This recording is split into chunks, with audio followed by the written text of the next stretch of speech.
Perkenalkan, nama saya Naura Mutiara Fifah dari absen 25. Saya Rizky Samudra, absen 31. Halo, saya Muhammad Hafiz Dewa Brantoro, absen 21. Halo, saya Diva Saulanasta, absen 11. Halo, aku Tiara Febriana Putri, absen 34. Assalamualaikum warahmatullahi wabarakatuh. Kami dari kelompok 7 hari ini akan melakukan praktek percobaan pembuatan batu baterai dari sari buah sebagai penerapan sel volta. Percobaan ini bertujuan untuk menunjukkan bahwa buah-buahan yang mengandung cairan asam dapat digunakan sebagai sumber energi listrik sederhana. Sari buah berfungsi sebagai elektrolit yang membantu terjadinya reaksi kimia antara dua logam berbeda sehingga menghasilkan arus listrik. Melalui percobaan ini pula, kita dapat mengetahui dan memahami penerapan konsep sel volta, yaitu proses mengubah energi kimia menjadi energi listrik dengan memanfaatkan bahan-bahan alami di sekitar kita. Selanjutnya, alat bahan yang dibutuhkan dalam praktek kali ini yang pertama itu adalah sari buah.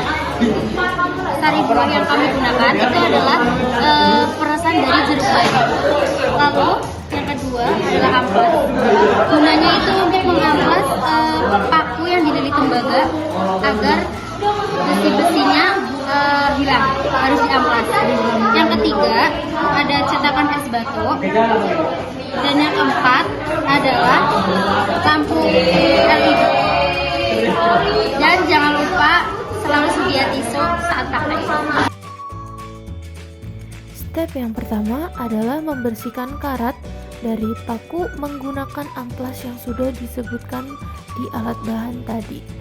Tujuannya agar kontak antara logam dan elektrolit lebih efektif. Step yang kedua adalah meletakkan paku dan tembaga tadi ke dalam cetakan es batu. Usahakan dalam satu kotak es batu, sisi antara tembaga dan paku tidak sama dan harus berjarak, tidak boleh menempel. Step yang ketiga adalah mengisi kotak es batu menggunakan air perasan jeruk yang sudah disiapkan tadi. Pastikan setiap sisi terisi dan seimbang. Step yang terakhir adalah meletakkan lampu LED ke dalam kotak es batu yang berada di ujung. Dan jika lampu LED berhasil menyala, artinya praktek berhasil. Yeay!